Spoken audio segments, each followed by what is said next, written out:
Hello everyone, welcome back to my channel Shiksha competition. UGC NET paper first unit 9 का हमारे यहाँ पर चल रहा है रिवीजन। इससे पहले हम थ्योरी क्लासेस पढ़ चुके हैं, प्लेलिस्ट बनी हुई है, आप प्लेलिस्ट में पढ़ सकते हैं। अगर नहीं देखी हैं क्लासेस तो आप प्रीवियस जो क्लासेस हैं उनको ज़रूर देख लेना। और सभी को पता होगा, अगर जिन्होंने पहले पेपर दिया है जून का, तो उसका रिजल्ट कल 18 अक्टूबर को आ चुका है। तो जिन्होंने चेक कर लिया है तो और जो जिनका क्वालिफाई हो गया है उन सभी को कॉन्ग्रेचुलेसन। और जिन्होंने चेक नहीं किया अभी, वो चेक ज़रूर कर लेना। और जिनका किसी कारणवश अभी क्वालिफाई नहीं हो पाया है तो वो आगे अपनी तैयारी में अच्छे से जुट जाइए, क्योंकि दिसंबर में एग्ज़ाम होता है और ज़्यादा दिन है नहीं, तो आपका भी हो जाएगा। और जिन्होंने अभी तक सब्सक्राइब नहीं किया है भाई, सब्सक्राइब ज़रूर कर लेना। सभी बच्चे कर लिया करो, लाइक कर दिया करो अगर क्लास पसंद आती है। फीडबैक ज़रूर दिया करो कि हाँ आपको क्लास कैसी लग रही है, क्वेश्चन कैसे हैं, कुछ सुधार की ज़रूरत है या नहीं है, तो आप ज़रूर बताया करें। हमारे यहाँ पर फर्स्ट क्वेश्चन है, वायु में कण के आकार के पदार्थ की उपस्थिति का मानव स्वास्थ्य पर सर्वाधिक प्रभाव निम्नलिखित में से कौन सा है। वायु में कण के आकार के यानी कि छोटे छोटे जो पदार्थ उपस्थित रहते हैं, तो इनका मानव स्वास्थ्य पर क्या प्रभाव पड़ता है, और प्रभाव जो पड़ते हैं उनमें सबसे अधिक प्रभाव डालने वाला कारक कौन सा है। रक्त निर्माण क्षतिग्रस्तता, छाती में जकड़न, श्वास संबंधी रोगों का बढ़ना, सर दर्द और रक्तचाप स्तर में वृद्धि। तो वायु में जो प्रदूषित वायु होती है उसके कारण कौन कौन से प्रभाव पड़ते हैं। तो रक्त निर्माण, क्षतिग्रस्तता, छाती में जकड़न, श्वास संबंधी, आप जानते हैं जो वायु प्रदूषण होता है उससे सबसे अधिक जो प्रभाव पड़ता है वो पड़ता है श्वास संबंधी रोगों का बढ़ना, क्योंकि इससे श्वास संबंधी जैसे कि अस्थमा हो गया, टीबी हो गया, या फिर और भी इस तरह की जो बीमारियां होती हैं ये बहुत ज़्यादा बढ़ती हैं, जो कि हमारे फेफड़ों से संबंधित होती हैं। निम्नलिखित में से वे पर्यावरणीय मुद्दे कौन से हैं जो स्थानीय प्रकृति के हैं। तो इनमें से पर्यावरणीय मुद्दे बताने हैं आपको जो स्थानीय प्रकृति के हैं। ओजोन परत का क्षरण होना, झील प्रदूषण, भूक्षरण, जल जमाव, जलवायु परिवर्तन, ठोस अपशिष्ट प्रबंधन। तो स्थानीय प्रकृति के कौन से मुद्दे हैं। ओजोन परत का क्षरण होना, तो बिल्कुल ये भी स्थानीय प्रकृति का ही माना जाता है। ठीक है, भले ही ये ऊपर वायुमंडल में है ओजोन परत, लेकिन इसका जो क्षरण हो रहा है वो हमारे पर्यावरण प्रदूषण की वजह से ही हो रहा है।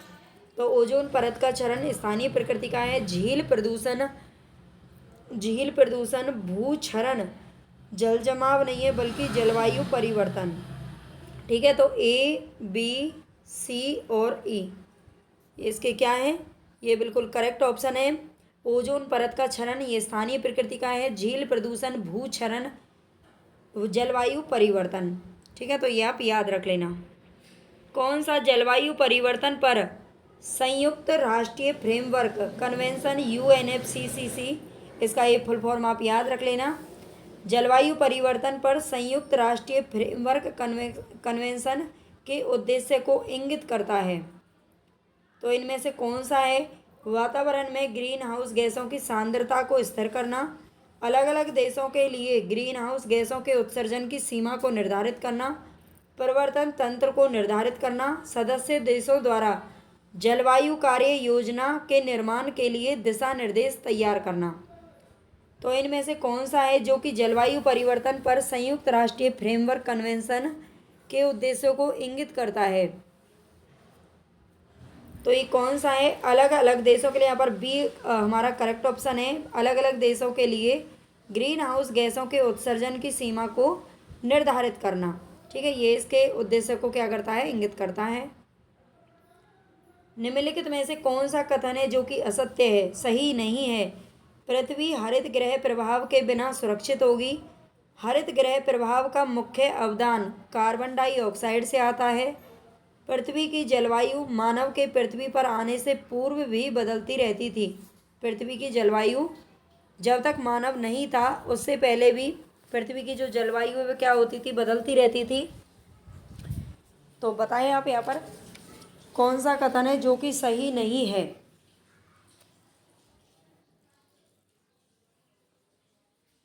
इसमें से एक से दो भी हो सकते हैं, एक से अधिक भी हो सकता है, और सारे भी हो सकते हैं, असत्य ही है ना। तो पृथ्वी हरित गृह यानी कि ग्रीन हाउस जो प्रभाव होता है उसके बिना सुरक्षित होगी, ये बात सही है। ये बात क्या है, सही नहीं है। ठीक है, ये असत्य है। पहला जो ए है वो क्या है, असत्य है। ए असत्य है। हरित गृह प्रभाव का मुख्य अवदान कार्बन डाइऑक्साइड से आता है, तो ये बात तो सही है। देखो, मुख्य अवदान कार्बन डाइऑक्साइड से तो आता ही है, बाकी जलवाष्प, मीथेन, इसमें सारी चीज़ें रहती हैं। लेकिन CO2 भी कहीं ना कहीं हरितगृह प्रभाव का बहुत बड़ा क्या है, कारक माना जाता है। पृथ्वी की जलवायु मानव के पृथ्वी पर आने से पूर्व भी बदलती रहती थी, तो ये बात भी इसमें सही मानी गई है। ठीक है, पहले भी जलवायु तो पहले से ही बदलती रही है। अब ये नहीं पता कि मानव नहीं था तो उससे पहले जलवायु देखी किसने। ठीक है, तो ये दोनों ही क्या हैं, सही नहीं है।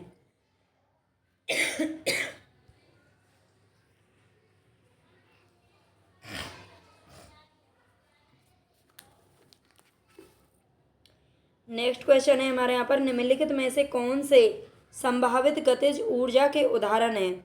तो गतिज ऊर्जा के उदाहरण कौन से हैं यहाँ पर, बांध के पीछे का जल, रेडियो संकेतक, प्रक्षेपण से पूर्व स्थिति में उपग्रह, कुंडलित स्प्रिंग, महासागर से उत्पन्न उष्णता, धावन पथ पर पड़ा हुआ विमान। धावन पथ पर पड़ा हुआ विमान, तो इनमें से कौन से हैं जो कि गतिज ऊर्जा के उदाहरण हैं। बांध के पीछे का जल, ये गतिज ऊर्जा का उदाहरण माना जाता है। रेडियो संकेतक इसमें नहीं आता। प्रक्षेपण से पूर्व स्थिति में उपग्रह, ये गतिज ऊर्जा का उदाहरण होता है। कुंडलित स्प्रिंग, कुंडलित स्प्रिंग ये भी क्या है, ये भी हमारा गतिज ऊर्जा का उदाहरण है। महासागर से उत्पन्न उष्णता, तो उष्णता तो किसी गतिज ऊर्जा का उदाहरण नहीं होता। धावन पथ पर पड़ा हुआ विमान, धावन पथ पर पड़ा हुआ विमान, तो ये भी क्या है, धावन पथ पर पड़ा हुआ विमान भी क्या है, ये गतिज ऊर्जा का उदाहरण है। तो यहाँ पर एक बार आप इनको दोबारा से देख लेना, A, C, D और F हमारे यहाँ पर क्या होंगे, करेक्ट ऑप्शन होंगे। बांध के पीछे का जल गतिज ऊर्जा का उदाहरण है, ध्यान रखना। प्रक्षेपण से पूर्व स्थिति में जो उपग्रह होता है वो भी गतिज ऊर्जा का उदाहरण माना जाता है। कुंडलित स्प्रिंग और धावन पथ पर पड़ा हुआ विमान, ये सारे क्या हैं, गतिज ऊर्जा के उदाहरण हैं। पानी में किसकी अधिकता से ब्लू बेबी सिंड्रोम होता है, ये हम थ्योरी क्लासेस में पढ़ चुके हैं बहुत अच्छे से। किसकी अधिकता से या किसकी कमी से कौन सा रोग होता है, तो ये आपको सारे क्या होने चाहिए, पता होने चाहिए। ठीक है, यहाँ से क्वेश्चन पूछे भी जाते हैं। तो कैल्शियम, मैग्नीशियम नाइट्रेट या फिर कृमिनाशक। तो ब्लू बेबी सिंड्रोम जो होता है वो नाइट्रेट की अधिकता से होता है। किससे होता है, नाइट्रेट की अधिकता से। ये जरूर ध्यान रख लेना, ब्लू बेबी सिंड्रोम नाइट्रेट की अधिकता से होता है, ना कि इसकी कमी से, ये ध्यान रख लेना।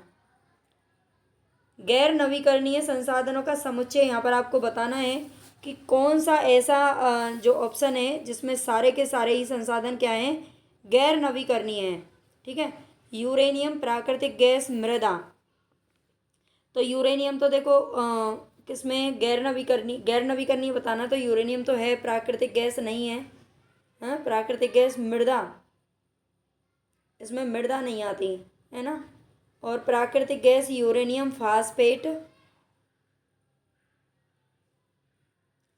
फास्फेट से ये गैर नवीकरणीय में आता है। किस में आता है, क्योंकि जो प्राकृतिक गैस है ना वो गैर नवीकरणीय साधन है, ना कि नवीकरणीय।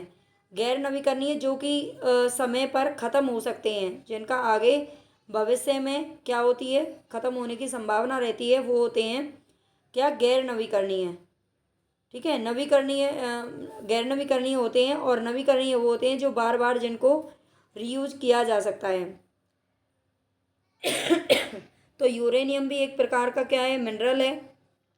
प्राकृतिक गैस भी और फास्फेट, ये सब हमें कहाँ से मिलते हैं, पृथ्वी से मिलते हैं, और इसीलिए ये गैर नवीकरणीय में आते हैं। निम्नलिखित में से कौन से प्रावधान पर्यावरण संरक्षण अधिनियम 1986 में प्रत्यक्ष रूप से शामिल है।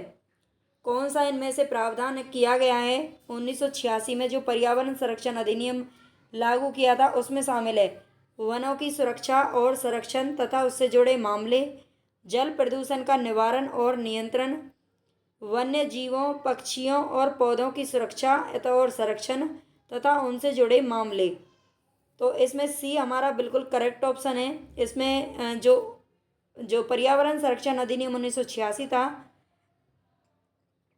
उसमें वन्य जीव, पक्षी और पौधों की सुरक्षा, उनका संरक्षण करना और उनसे जुड़े जितने भी मामले हैं वो सब इसमें प्रत्यक्ष रूप से रखे गए हैं। ठीक है, ये ध्यान रख लेना। निम्नलिखित में से कौन नगर पालिका वाले ठोस कचरे की जैव वैज्ञानिक विधि है? नगर पालिका वाले ठोस कचरे की जैव वैज्ञानिक विधि कौन सी है? भूक्षरण, एक मिनट, भूभरण, ये भूभरण ही है यहाँ पर, कंपोस्ट तैयार करना, चूर्णन या फिर श्रेडिंग। तो इनमें से कौन सा है जो कि क्या है? नगर पालिका वाले ठोस कचरे की जैव वैज्ञानिक विधि है। भूभरण का मतलब होता है, मान लीजिए जमीन में कहीं भी गड्ढा हो जाता है तो उसको भर देना, उसको रिपेयर कर देना। तो ये क्या जैव वैज्ञानिक विधि है? कंपोस्ट तैयार करना, खाद तैयार करना, चूर्णन या श्रेडिंग। तो इसमें हमारा बी हमारा बिल्कुल करेक्ट ऑप्शन होगा, क्योंकि जो कंपोस्ट का मतलब होता है खाद तैयार करना, ये ठोस कचरे की जैव वैज्ञानिक विधि कहलाती है। निम्नलिखित में से कौन सा अवाहन जन्य प्रदूषक है, जो कि वाहनों से नहीं फैलता? ऐसा कौन सा प्रदूषक है? क्लोरोफ्लोरोकार्बन, हाइड्रोकार्बन, कार्बन मोनोऑक्साइड, कनिकीय द्रव्य। तो आप जानते होंगे, बहुत बार इसको हमने पढ़ा था। CFC जो होता है, क्लोरोफ्लोरोकार्बन, ये जो फ्रिज होते हैं, जो क्या होते हैं, AC होते हैं, AC है ना, एयर कंडीशनर या परफ्यूम वगैरह जो लगाते हैं घरों में, ठीक है, और हेयर कंडीशनर मतलब हेयर के लिए बहुत सी चीज़ें यूज करते हैं, है ना, उनमें ये सारी स्प्रे वगैरह जो होती है उनमें ये जो क्लोरोफ्लोरोकार्बन है ये पाया जाता है। ठीक है, और इसी से ही जो सल्फर वर्षा होती है ना, सल्फर युक्त वर्षा, और ये सब इसी के कारण होता है, ये ध्यान रख लेना। और इससे सबसे ज़्यादा जो ओजोन परत का जो क्षरण हो रहा है ना, वो इसके कारण सबसे ज़्यादा होता है, ये भी ध्यान रख लें। पुनर्नवीकरणीय ऊर्जा शिक्षा कार्यक्रमों के मूलभूत उद्देश्य क्या हैं? हमने 10 क्वेश्चन यहाँ पर ले लिए हैं, 10 क्वेश्चन और हैं, अभी 20 क्वेश्चन हैं। अब सारे देखना, सभी इंपॉर्टेंट हैं। और प्लीज़ जिन्होंने चैनल को सब्सक्राइब नहीं किया है भाई ज़रूर कर लेना। अगर आप लोग सपोर्ट नहीं करेंगे तो इतना मोटिवेशन नहीं मिल पाता अंदर से कि बच्चे देख नहीं रहे, पसंद नहीं कर रहे, इतना अच्छा कंटेंट है आपके सामने, तो आप भी अपनी तरफ से थोड़ा तो कर ही सकते हैं। तो पुनर्नवीकरणीय ऊर्जा शिक्षा कार्यक्रमों के मूलभूत उद्देश्य क्या हैं? शिक्षणात्मक और अन्वेषणात्मक, नैदानिक और मूल्यांकनात्मक, संशोधनात्मक और भविष्य सूचक, निवारक और सुधारात्मक। बताइए इसमें से कौन सा है जो पुनर्नवीकरणीय ऊर्जा शिक्षा कार्यक्रमों के मूलभूत उद्देश्य हैं? शिक्षणात्मक और अन्वेषणात्मक। अन्वेषण बोलते हैं खोज करने को, तो ये क्या होते हैं? शिक्षणात्मक और अन्वेषणात्मक। ठीक है, ये पुनर्नवीकरणीय ऊर्जा शिक्षा कार्यक्रम जो चलाए जा रहे हैं उनके उद्देश्य हैं। भारत में निम्नलिखित में से किस उद्योग में जल की अधिकतम खपत होती है? तो किस उद्योग में जल की अधिकतम खपत होती है? इंजीनियरिंग, वस्त्र, ताप विद्युत संयंत्र, कागज और लुगदी। किस उद्योग में जल की सबसे ज़्यादा खपत होती है? तो ये होती है ताप विद्युत संयंत्र में। किस में होती है? ताप विद्युत जो संयंत्र लगाए जाते हैं उनमें सबसे ज़्यादा जल खर्च होता है। प्राकृतिक विपदाओं के निम्नलिखित प्रकारों में से किसका निश्चित प्रारंभ और अंत नहीं होता है? ऐसा इनमें से कौन सी प्राकृतिक आपदा है जिसका कब शुरू हो और कब इसका अंत होगा कुछ पता नहीं चलता? भूकंप, भूस्खलन, सूखा या प्रभंजन, यानी कि हरिकेन चक्रवातों को बोलते हैं। तो इनमें से कौन है? सूखा। ठीक है, सूखा यानी कि जो अकाल पड़ जाता है, ठीक है, बारिश नहीं होती काफ़ी दिनों तक और चारों तरफ, ये सारी चीज़ें प्राकृतिक आपदा ऐसी होती हैं जो इंसान का कहीं ना कहीं क्षति करती हैं। आगे यहाँ पर वृहत्तर वर्षा वन क्षेत्र की कटाई का दीर्घावधिक प्रभाव है। वृहत्तर वर्षा वन क्षेत्रों की जो कटाई होती है तो उसका सबसे लंबा प्रभाव कौन सा पड़ता है? वायु में कार्बन डाइऑक्साइड की घटी हुई मात्रा, निचली भूमि में बाढ़ आने की घटना में कमी, इन क्षेत्रों में अधिक वर्षा का होना, मृदा अपरदन में वृद्धि। तो बताएं यहाँ पर कौन सा सही होगा। जो वर्षा बने जिन जब ज़्यादा से ज़्यादा उनकी कटाई होती है तो इसका सबसे बड़ा कौन सा प्रभाव पड़ता है। तो ये पड़ता है मृदा अपरदन में वृद्धि होना। ठीक है, मृदा अपरदन में वृद्धि होना, ये सबसे ज़्यादा इसका लंबा प्रभाव पड़ता है। निम्नलिखित कथनों में कौन से कथन है जो कि सत्य हैं। वातावरण में पश्च परावर्तित विकिरण को एल्बिडो की संज्ञा दी जाती है। किसके नाम से जाना जाता है। वातावरण में पश्च परावर्तित विकिरण को एल्बिडो की संज्ञा दी जाती है। काया का ताप, काया का ताप यानी कि जो हमारी बॉडी होती है, बॉडी का ताप संतुलन अक्षुण्ण बनाए रखने के लिए वातावरण अति आवश्यक है। क्या है, वातावरण अति आवश्यक है।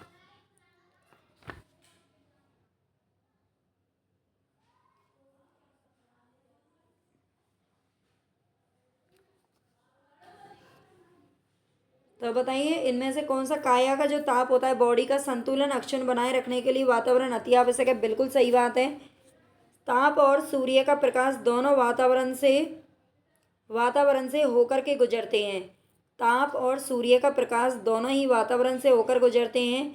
तो ये तीनों ही बात हैं वो बिल्कुल क्या हैं, करेक्ट हैं, सत्य हैं। वातावरण में पश्च परावर्तित विकिरण को क्या कहते हैं, एल्बिडो कहते हैं, ध्यान रख लेना। बॉडी का तापमान हमें संतुलन बनाए रखने के लिए उस तापमान का, टेम्परेचर का क्या होता है, वातावरण का मतलब कभी घट रहा है कभी बढ़ रहा है तो उससे हमारी बॉडी पर भी इफेक्ट पड़ता है। ठीक है, तो उसका भी संतुलन होना बहुत ही जरूरी है। ताप और सूर्य का प्रकाश दोनों वातावरण से होकर के गुजरते हैं, बिल्कुल सही बात है। भारत की नदियों में निम्नलिखित में से किसको प्रदूषण का प्रमुख स्रोत माना जाता है। भारत की नदियों में निम्नलिखित में से किसको प्रदूषण का प्रमुख स्रोत माना जाता है। अशोधित वाहित मल, कृषि अपवाह, ताप विद्युत संयंत्र, अविनियमित लघु स्तरीय उद्योग। तो बताइए यहाँ पर कौन सा हमारा ऑप्शन है जो सही होगा। अशोधित वाहित मल, नदियों में जो अशोधित बिना शोधित किए उसको बहा दिया जाता है, मल वगैरह या कूड़ा करकट वगैरह जो भी होता है, उससे भारत की नदियाँ सबसे ज़्यादा क्या होती हैं, प्रदूषित होती हैं। बायोमास को एक प्रमुख ऊर्जा स्रोत के रूप में प्रयोग करने में सबसे बड़ी बाधा कौन सी है। बायोमास को एक प्रमुख ऊर्जा स्रोत के रूप में प्रयोग करने में सबसे बड़ी बाधा बताना आपको। वाणिज्यीकरण के लिए प्रौद्योगिकी सुविकसित नहीं है, न्यून स्तर की ऊर्जा उत्पन्न होती है, दहन के कारण वायु प्रदूषण होता है, या ऊर्जा फसल उगाने के लिए बहुत अधिक भूमि की आवश्यकता पड़ती है। तो इनमें से कौन सा सही है। बायोमास को एक प्रमुख ऊर्जा स्रोत के रूप में प्रयोग करने में सबसे बड़ी बाधा कौन सी आती है। बायोमास को दहन जब किया जाता है, उसको जलाया जाता है, तो उससे क्या होता है, वायु प्रदूषण होता है। इस वजह से इसके प्रयोग में सबसे मतलब ये बाधा बहुत बड़ी है। वायु प्रदूषण को ही तो रोकने की हर जगह चर्चा होती है, वही तो रोकना है।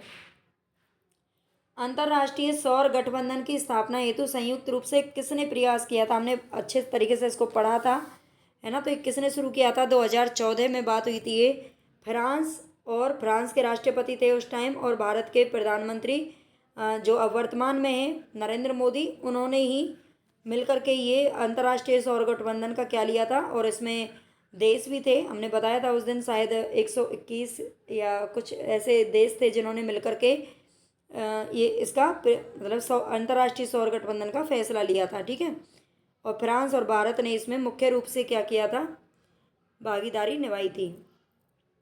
ताप विद्युत संयंत्रों में उत्पादित फ्लाई ऐश एक पर्यावरण हितैषी संसाधन है जिसका किस में उपयोग किया जाता है। ताप विद्युत जो भी संयंत्र होते हैं उनमें उत्पादित फ्लाई ऐश एक पर्यावरण हितैषी संसाधन है जिसका किस में उपयोग किया जाता है। सूक्ष्म पोषक के रूप में, कृषि में, बंजर भूमि के विकास में, बांध और जल धारण संरचनाओं में, ईंट उद्योग में। बताएं किस में इसका प्रयोग किया जाता है। सूक्ष्म पोषक के रूप में कृषि में किया जाता है, बंजर भूमि के विकास में किया जाता है, बांध और जलधारण संरचनाओं में और ईंट उद्योग में भी। ठीक है, तो ए बी सी और डी ये चारों ही यहाँ पर करेक्ट हैं। फ्लाई ऐश जो कि ताप विद्युत संयंत्रों से निकलती है, उसमें वो किसके लिए, इन सब में उसका उपयोग किया जाता है। ठीक है, दोबारा पढ़ लेना एक बार अच्छे से। जापान में मिनीमाता आपदा किसके प्रदूषण के कारण हुई थी? सीसा, पारा, कैडमियम या जिंक। तो मिनीमाता जो रोग है कैडमियम के कारण होता है, ये हम पढ़ चुके हैं पहले। ठीक है, तो आपने अगर लास्ट क्लासेस नहीं देखी हैं तो आप ज़रूर देख लेना, है ना। अगर आप दिसंबर एग्ज़ाम क्वालिफाई करना चाहते हैं तो बहुत ही ज़रूरी है आप पहले थोड़ा बहुत थ्योरी ज़रूर पढ़ लेना। सीधा डायरेक्ट अगर आप PYQ या फिर रिवीजन की तरफ भागेंगे, रिवीजन का मतलब होता है पहले पढ़ लेना, उससे पहले पढ़ चुके होते हैं तब रिवीजन माना जाता है। ठीक है, तभी तैयारी अच्छी होती है और तभी फिर बार बार पढ़ना नहीं पड़ता। तो ठीक है, टेक केयर, बाय बाय, पढ़ते रहिए, मस्त रहिए, अपना रिजल्ट चेक कर लेना जिन्होंने नहीं किया हो। ठीक है, नहीं पता है तो। और बाकी फॉर्म जल्दी ही निकलने वाले हैं, फॉर्म ज़रूर डाल देना टाइम से। ओके, टेक केयर और सब्सक्राइब ज़रूर कर देना, लाइक कर देना।